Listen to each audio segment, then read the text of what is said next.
أعوذ بالله من الشيطان الرجيم بسم الله الرحمن الرحيم قل من كان عدوا لجبريل فإنه نزله على قلبك بإذن الله مصدقا لما بين يديه وهدى وبشرى للمؤمنين صدق اللہ العظیم۔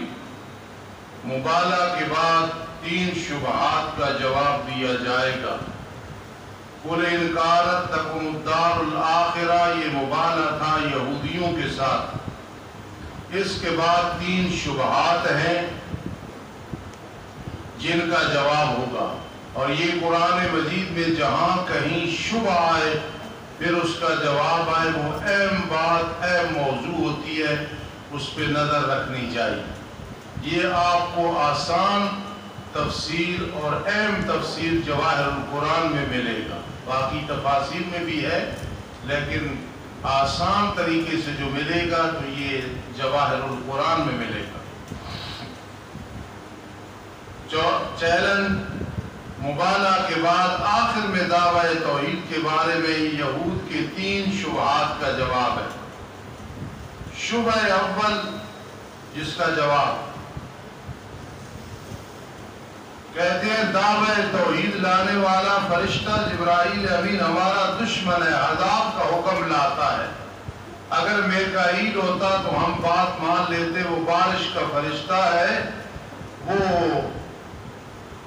عذاب کی آیات اور عذاب کا حکم نہیں لاتا۔ تو جبرائیل امین سے مخالفت برائے مخالفت، میرے عزیزوں کا اپنے دین کا کام کرنا ہے، ذہناً تیار ہو جاؤ۔ مخالفتیں بڑی ہوں گی اور مخالفتیں برائے مخالفتیں ہوں گی، اگر ان کو برداشت کر لو گے تو انشاءاللہ دین کی خدمت میں کامیاب ہو جاؤ گے۔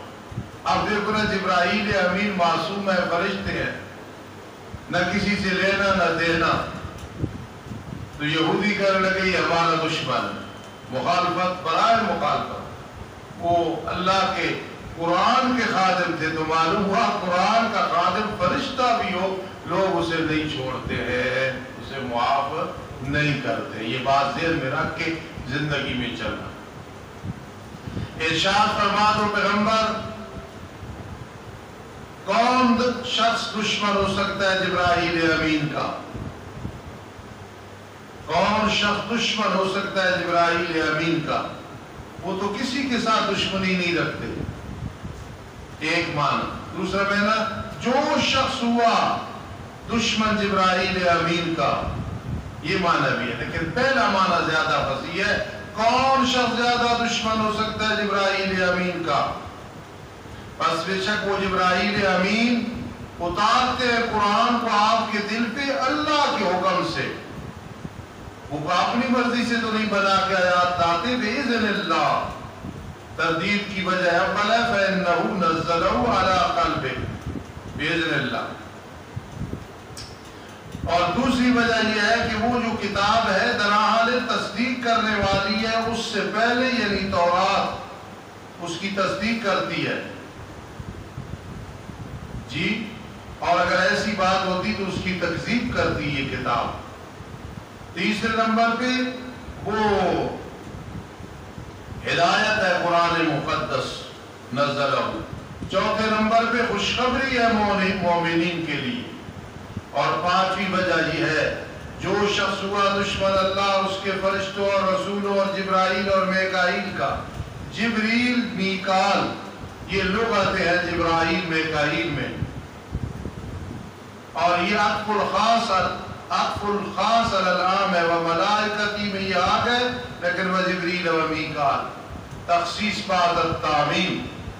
فَإِنَّ اللَّهَ عَدُوٌّ لِلْكَافِرِينَ، پس بے شک اللہ تعالیٰ دشمن ہے کافروں کا۔ جو ان سے دشمنی رکھے وہ اللہ سے دشمنی رکھ رہا ہے، جو ان سے محبت رکھتا ہے وہ اللہ سے محبت۔ فَإِنَّ اللَّهَ عَدُوٌّ لَهُمْ کافی تھا، وضع ظاہر موضع مضمن، نصًا علی کفرہم، نصًا علی کفرہم۔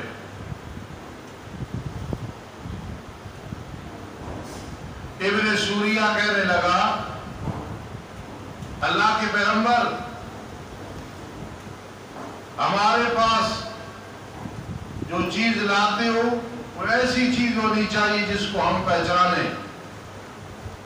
اللہ تعالیٰ نے جواب میں دیا وَلَقَدْ أَنزَلْنَا إِلَيْكَ آيَاتٍ بَيِّنَاتٍ، زجر اول، البتہ تاکہ ہم نے اتارا آپ کی طرف واضح آیات کو، کون سا اس میں شک ہے؟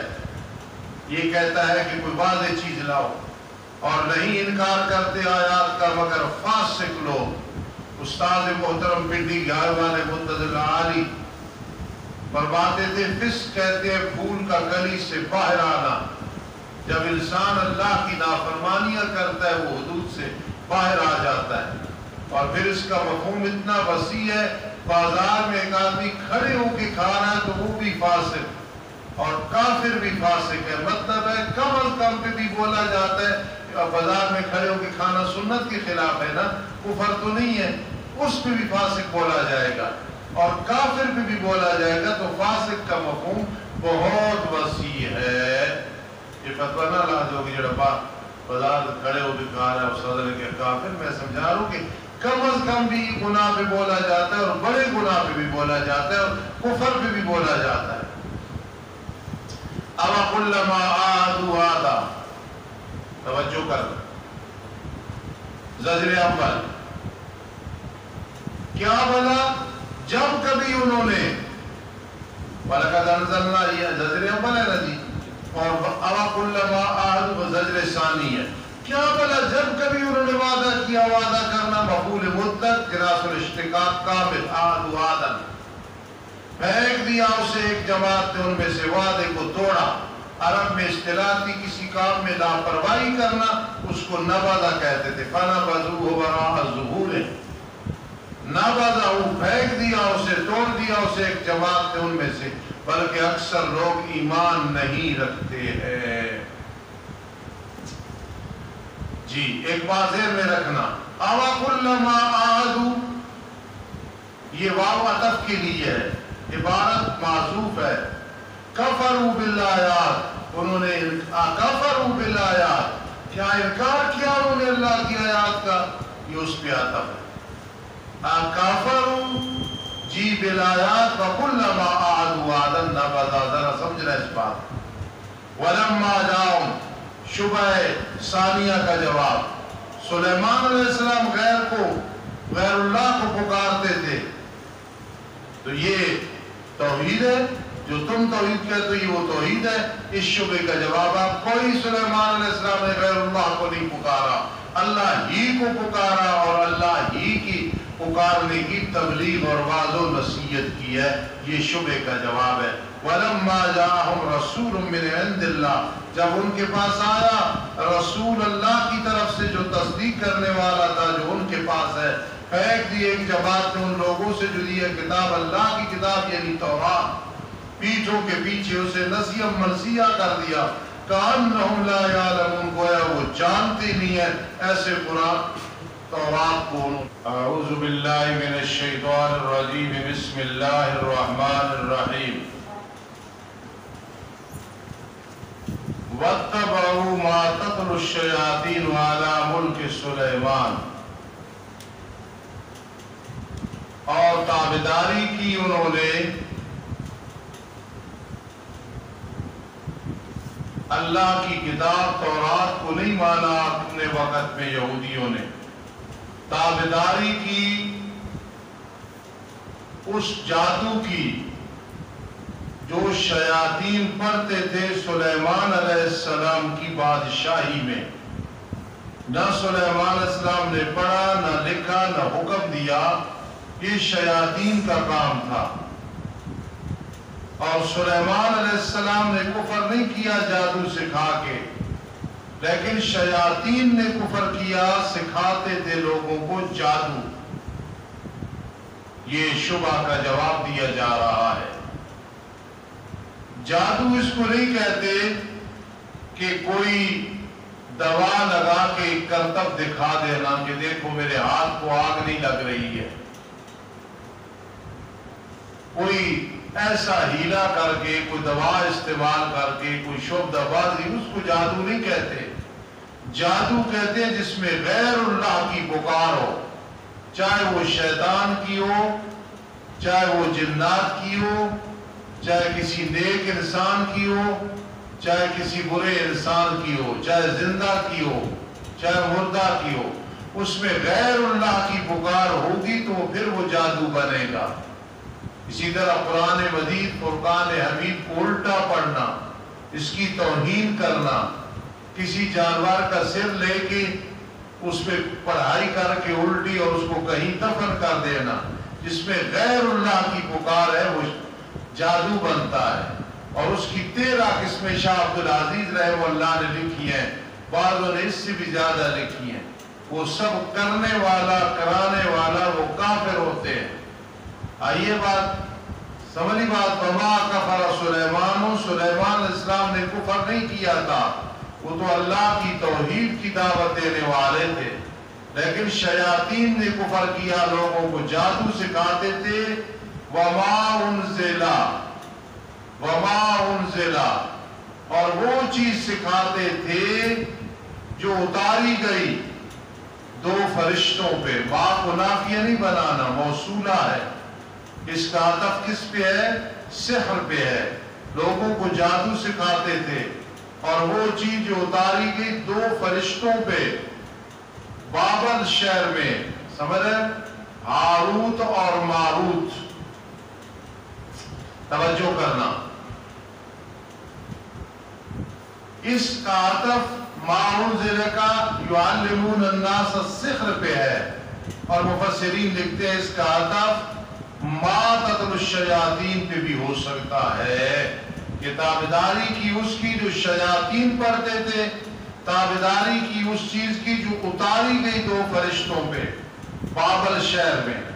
بابل شہر میں 2 فرشتے اللہ نے اتارے، ہاروت اور ماروت۔ انہوں نے آ کے حق باطل جادو وغیرہ کو لوگوں کے سامنے بیان کرنے کے لیے بیان کیا۔ نہیں سمجھی بات، اس میں اللہ کی حکمت تھی کہ اللہ نے واضح کرنے کے لیے 2 فرشتوں کو بھیجا تھا۔ اب بعض لوگوں نے پتہ نہیں کہاں سے یہ کہانی بنا لی ہے کہ ایک زارہ کجری تھی، ان 2 فرشتوں نے اس کے ساتھ منہ کالا کیا، وہ آسمان پہ چلی گئی، زارہ ستارہ بن گیا، ان کو الٹا لٹکایا گیا۔ بھئی فرشتے معصوم ہیں، وہ گناہ کا تصور ہی نہیں کرتے، یہ سب من گھڑت واقعہ ہے۔ فرشتے آئے، صرف لوگوں کو بتایا یہ جادو ہے، نہ سیکھنا نہ سیکھنا۔ مثال کے طور پہ آج کرونا کا دور ہے، اللہ کے فضل سے ٹل گیا کافی یہ خطرہ۔ کوئی ڈاکٹر آ کے بتایا کرونا اس کو کہتے ہیں، کرونا ایسے لگتا ہے، کرونے کا علاج یہ ہے، تو یہ اس لیے وہ ڈاکٹر آئے کہ لوگوں کو مارے، بچانے کے لیے آیا ہے۔ رب کائنات نے وہ فرشتے اتارے، انہوں نے آ کے لوگوں کو بتایا یہ جادو ہے، اور یہ کجری وغیرہ والی بات نہیں۔ کئی لوگوں نے اپنی طرف سے باتیں بنائی، یہ کجری ناچ رہی تھی، بعد میں بزرگوں نے دیکھا وہی اللہ اللہ اللہ کر رہی تھی، تو لوگوں نے کہا وہ اس کے ذریعہ ہے کمانے کا، یہ تو اللہ اللہ کرتی ہے۔ سب جھوٹ من گھڑت، جو اللہ اللہ کرتا ہے اسے اللہ تعالیٰ ناچنے کی اور رقص کی توفیق ہی نہیں دیتے۔ آنکھیں کھول کے چلنا ہے، دنیا میں بڑے بڑے فراڈ، دھوکے اور جھوٹی باتیں۔ اور وہ چیز جو اتاری گئی 2 فرشتوں پہ بابل شہر میں، ملکین نہیں، ہاروت اور ماروت تھے۔ وما يعلمان من احد، مولا عبد الرحمن اور مولا داؤد، یعلمان بمعنی تعلیم کے نہیں کرنا، بصیر جمال قرآن، یعلمان نہیں، وہ اعلان کرتے تھے کسی ایک کے لیے، خبر دیتے تھے کسی ایک کو، لفظی میں نہیں سکھاتے تھے کسی ایک کو، لیکن اس کو میں نے یعلمان کے کرنا ہے، اعلان کرنا، بتانا۔ یہاں تک کہتے تھے نہیں سوائے اس کے ہم فتنہ آئے، بس کفر نہ کرنا۔ دیکھو یہ اللہ کی حکمت تھی، بتانا یہ جادو ہے، نہیں سیکھنا نہیں سیکھنا نہیں سیکھنا۔ پھر سیکھتے تھے ان سے وہ چیز کہ تفرقہ ڈالتے تھے اس کے ذریعے درمیان خاوند کے اور اس کی بیوی کے، بین المرء و زوجی، خاوند اور اس کی بیوی کے درمیان تفرقہ اور جدائی ڈالی۔ تو جادوگروں کے بڑے کرتب ہوتے ہیں، سب سے بڑا یہ ہوتا ہے خاوند بیوی میں تنازع ڈالنا۔ کل شادیاں کرو گے، بیگمات آئیں گی، گھر میں صلح صفائی سے زندگی گزارنا، کالی ہے گوری ہے، چھوٹا قد ہے بڑا ہے، موٹی ہے چھوٹی ہے ٹوٹی ہے، جو بھی ہے، جب نکاح میں آ گئی اس کو قبول کرنا، اللہ بڑی رحمتیں فرمائے گا، کرم فرمائے گا۔ اور جس دن بھی گھر میں لڑائی ہوگی فقیر کی یہ بات یاد رکھنا، اس دن استغفار کرنا، اعوذ باللہ من الشیطان الرجیم پڑھنا، اللہم انا نجعلک فی نحورہم ونعوذ بک من شرورہم پڑھنا، ووقع الحق و پوری ہے ابا حسبتم پڑھنا۔ اس لیے کہ یہ شیطانی کام ہوتا ہے، خامد بیوی کو لڑانا، آپس میں تنازع ڈالنا۔ اللہ سب کو محفوظ رکھے۔ یہ جنات بھی جادو کرتے ہیں، انسان حاسدین بھی جادو کرتے ہیں، اس سے بچ کے رہنا انشاءاللہ۔ پھر سیکھتے تھے ان سے وہ چیز کہ تفرقہ ڈالتے تھے اس کے ذریعے خامد اور بیوی کے درمیان۔ کوئی جادوگر بادشاہ نہیں بن جاتے، کوئی متولی نہیں بن جاتے پوری دنیا کے ملک پاکستان کے۔ یہ ایسی شرارتیں کرتے ہیں یفرقون بہ بین المرء وزوجہ، اور نہیں ہے وہ نقصان پہنچانے والے جادوگر کسی ایک کو مگر اللہ کے حکم سے۔ جس طرح کے زہر کوئی کھائے جب تک اللہ کا حکم نہ ہو تو وہ اثر نہیں کرتی، دوا کھائے اثر نہیں، پانی کا جگ پی جاؤ اللہ کو منظور نہ ہو تو پیاس ختم نہیں ہوگی، اللہ کو منظور ہو تو ایک گلاس سے پیاس ختم ہو جائے گی۔ یہ مقصد۔ وَيَتَعَلَّمُونَ مَا يَضُرُّهُمْ، سیکھتے تھے وہ چیز جو انہیں نقصان دیتی تھی۔ ایمان سلب ہو گیا، فارغ ہو گیا جادو کرنے کرانے والا، اور نفع نہیں دیتی تھی وہ چیز۔ مَا يَضُرُّهُمْ وَلَا يَنْفَعُهُمْ، طباق اور تضاد علم معانی، دروس البلاغہ، تلخیص مختصر المعانی، مدبل وغیرہ۔ وَلَقَدْ عَلِمُوا لَمَنِ اشْتَرَاهُ مَا لَهُ فِي الْآخِرَةِ مِنْ خَلَاقٍ، اور البتہ تحقیق انہیں علم ہے، البتہ جو انہوں نے سیکھا پسند کیا یعنی جادو، ان کی آخرت میں کوئی حصہ نہیں ہے، اور البتہ بری ہے وہ چیز کے بیچا انہوں نے اس کے بدلے اپنی جانوں کو، کاش کہ وہ جان لے۔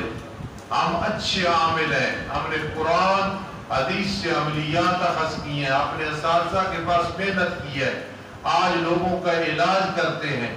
اگر ہم جیسے اچھے عامل روحانی نہ ہوں تو یقین کرنا یہ آج کے جادوگر لوگوں کو گدھا بنا دے، جی لوگوں کو ذلیل و رسوا کرے۔ شکر ہے کہ اچھے عاملین موجود ہیں علماء حق میں، اور وہ علاج کرتے ہیں اور اللہ کی توحید کے ساتھ وہ علاج کرتے ہیں، شرکیہ الفاظ اور وظیفے نہیں بتاتے۔ البتہ تاکہ ان جادوگروں کو پتہ ہے جس نے سیکھا آخرت میں کوئی حصہ نہیں ہوگا، اور البتہ برا ہے کہ انہوں نے بیچ دیا اس کے بدلے شراب میرے باؤ اپنی جانوں کو، کاش کہ وہ جان لیتے۔ مولا ایک بات سمجھو، پہلی بات یہ ہے کہ پہلے قرآن کہتے ہیں انہیں علم ہے، پھر کہتے ہیں انہیں علم نہیں ہے۔ بھائی علم ہے اجمالی طور پہ کہ جادو بری چیز ہے، اور تفصیلی نہیں ہے کہ آخرت میں کتنی سزا ہوگی، اس لیے لو کانوا یعلمون یہ شبہ اور یہ اعتراض حل ہو گئے کہ انہیں علم ہے۔ کس چیز کا علم ہے سلمان؟ اجمالی علم ہے کہ یہ اچھی چیز نہیں ہے۔ کاش کہ ان کو تفصیلی علم ہوتا ارشد حکیم، قیامت کے دن ہمارے ساتھ کیا بنے گا، یہ لو کانوا یعلمون ہے۔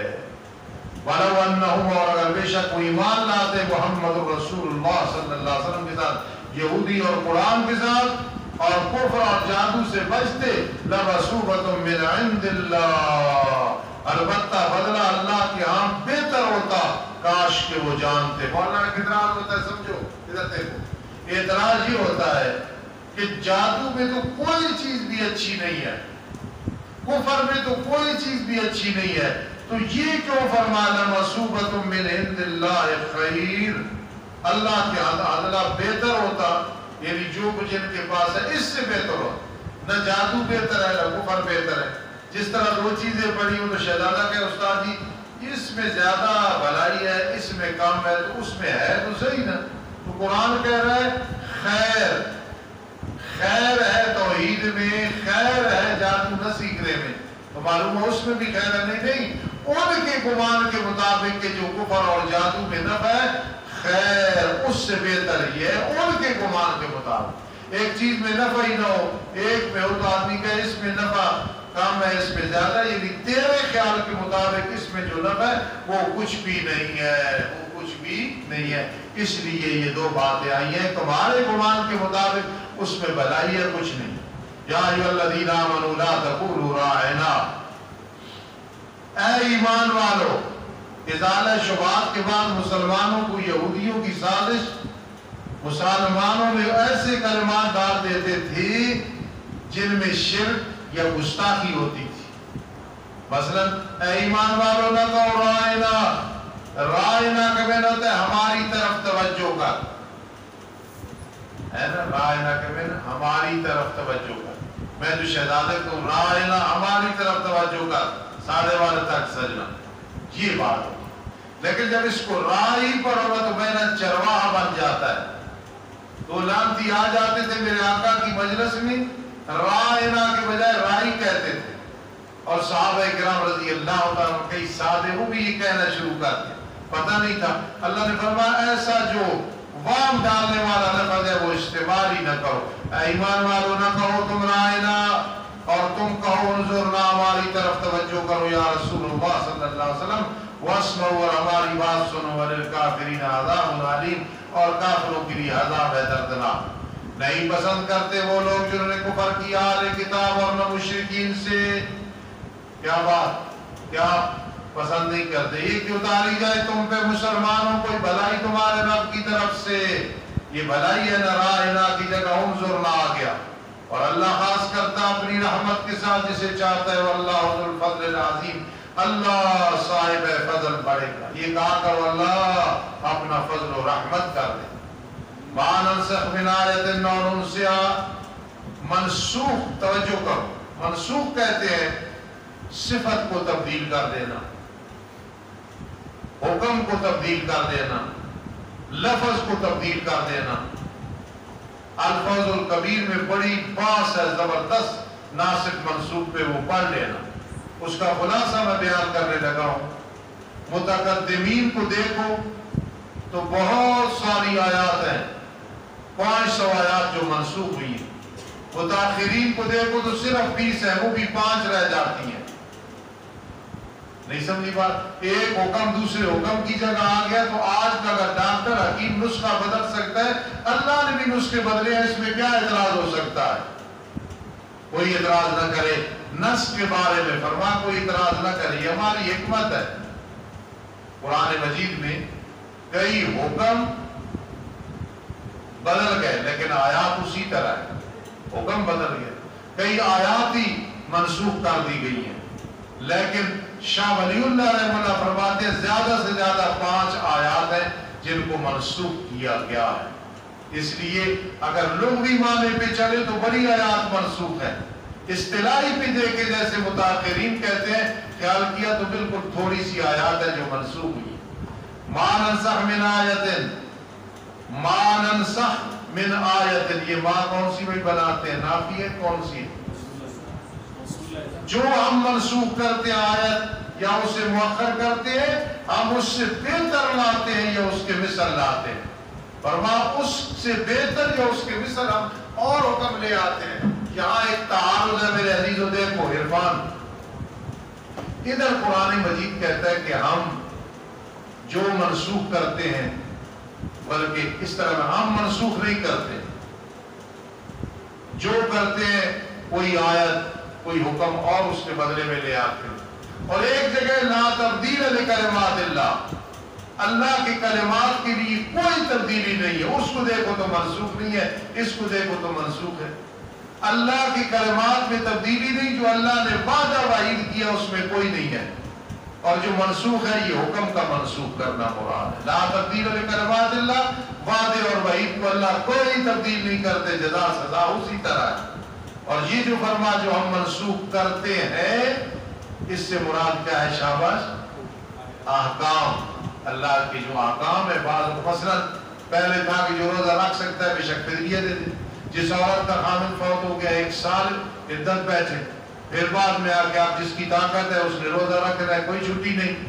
عورت اگر غیر حاملہ ہے تو 4 ماہ 10 دن اس نے عدت بیٹھنی ہے، اس کو کہتے ہیں منسوخ کرنا۔ تو حکم اگر اللہ منسوخ کر دے، توجہ کرے، علم تعلم، کیا تجھے علم نہیں ہے بے شک اللہ ہر چیز پہ قادر ہے؟ کیا تجھے علم نہیں ہے کہ بے شک اللہ تعالیٰ اس کے لیے آسمان و زمین کی بادشاہی، اور تمہارے لیے اللہ کے سوا کوئی دوست نہیں، کوئی مددگار نہیں، نہ گرفتاری سے پہلے کام آئے گا، نہ گرفتاری سے بعد کوئی کام آئے گا۔ اللہ کی رحمت سے بچیں گے۔ شفاعت بھی اللہ کی رحمت کا بہانہ ہے۔ کیا تم ارادہ کرتے ہو، سوال کرو اپنے رسول سے مسلمانوں، یہ نسخ کیوں ہوا، اس میں حکمت کیا تھی، یہ حکم کیوں تبدیل ہوا؟ جیسے سوال کیا گیا موسیٰ علیہ السلام سے اس سے پہلے، سن لو جس نے کفر کو تبدیل کیا ایمان کے ساتھ، پس تاکہ بھٹک گیا سیدھے راستے سے۔ پسند کرتے ہیں بہت سارے اہل کتاب میں سے، کاش کہ تمہیں لوٹا لے تمہاری ایمان لانے کے بعد کافروں ہوں۔ یہودی پسند کرتے ہیں سارے یہودی بن جائیں، نصرانی پسند کرتے ہیں سارے نصرانی بن جائیں۔ حسد من عند انفسہم، درحال حسد کرتے ہو اپنی طرف سے، بعد اس کی کہ حق ظاہر ہو گیا کہ نبی علیہ السلام سچے رسول ہے، قرآن سچی کتاب ہے۔ توجہ کر، فاعفو بس معاف کرو تم، درگزر کرو تم، یہاں تک کہ اللہ کا حکم جہاد والا آئے۔ پھر آ گیا جہاد والا حکم، ان اللہ علی کل شیء قدیر، بے شک اللہ ہر چیز پہ قادر ہے۔ قائم کرو تم نماز کو، پکے نمازی بن جاؤ، اور ادا کرو تم زکوٰۃ کو، اور جو کچھ تم آگے بھیجو گے اپنی جانوں کے لیے خیر سے، پاؤ گے اس کا ثواب اور تمہیں ملے گا، کوئی بھولے گا نہیں۔ وما ربک نسیٰ، جتنی نیکیاں کر رہے ہو، گناہ سے بچ رہے ہو، انشاءاللہ قیامت کے دن جزا ملے گی۔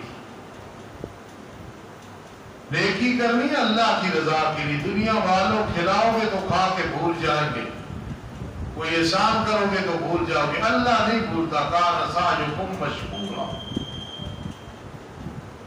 ان اللہ بما تعملون بصیر، بے شک اللہ تمہارے اعمال خیر ہے یہ شر ہے خوب دیکھ رہا ہے۔ آگے شک والی، وقالوا لن يدخل الجنة الا من كان هودا او نصارا، کہتے ہیں ہرگز جنت میں نہیں داخل ہوں گے مگر جو یہودی کہتے ہیں یہودی جنت پہ جائیں گے، یا نصرانی کہتے ہیں صرف عیسائی نصرانی جنت میں جائیں گے۔ اللہ نے فرمایا نہیں، جنت میں جائے گا جو مومن ہوگا، یہودی مومن نہیں، نصرانی مومن نہیں، نبی علیہ السلام کو نہیں مانتے۔ تلک امانیہم، یہودیوں کی ماذ خواہشات ہیں، اپنی تمنائیں، اپنی من گھڑت باتیں، کہہ دو لے آؤ اپنی دلیل کو اگر ہو تم سچے۔ بلا کیوں نہیں، حرف ایجاب ہے، نفی کو ثابت کر، کیوں نہیں، جنت پہ جنتی جائیں گے۔ من اسلم وجہہ للہ، جس نے سونپ دیا اپنے چہرے کو اللہ کے لیے، یعنی استقام علی التوحید واخلص فیہ، توحید میں پکا ہو گیا، استقامت اختیار کی، وہو محسن علی، کہ وہ نیک اعمال کر رہا ہے۔ بلا کیوں نہیں، جنت میں جائے گا، سب اول میں جائے گا۔ فَلَهُ أَجْرُهُ عِنْدَ رَبِّهِ، بس اس کے لیے اس کا بدلہ ہوگا اس کے رب کے ہاں۔ بس نہ ان پہ خوف ہوگا آخرت میں، نہ وہ غمناک ہوں گے کہ دنیا سے جا رہے ہوں گے تو پریشان۔ آگے فرشتے استقبال کریں گے، نحن اولیاؤکم فی الحیاۃ الدنیا وفی الآخرہ وَلَكُمْ فِيهَا مَا تَشْتَهِي أَنفُسُكُمْ وَلَكُمْ فِيهَا مَا تَدَّعُونَ، فرشتے استقبال کرتے، وَلَا هُمْ يَحْزَنُونَ، دنیا کی مفارقت میں وہ کوئی غمناک نہیں ہوں گے انشاءاللہ العظیم۔ ہفتے کے دن پہلا پارہ مکمل ہو جائے۔ الحمدللہ رب العالمین والعاقبۃ للمتقین، والصلاة والسلام علی رسول محمد وآلہ واصحابہ اجمعین۔ اے اللہ باران رحمت نازل فرما، اے اللہ باران رحمت نازل فرما، اے اللہ باران رحمت نازل فرما۔ ربنا ولا تحملنا ما لا طاقة لنا به واعف عنا واغفر لنا وارحمنا أنت مولانا فانصرنا على القوم الكافرين۔ رب أني مسني الضر وأنت أرحم الراحمين، رب أني مسني الضر وأنت أرحم الراحمين، رب أني مسني الضر وأنت أرحم الراحمين۔ اللهم استر عيوبنا، اللهم اغفر ذنوبنا، رب ارحمهما وادخلنا الجنة مع الأبرار يا عزيز يا غفار، وادخلنا الجنة مع الأبرار في جنات النعيم۔ فی جنات عدن فی جنات الفردوس آمین یا رب العالمین برحمتک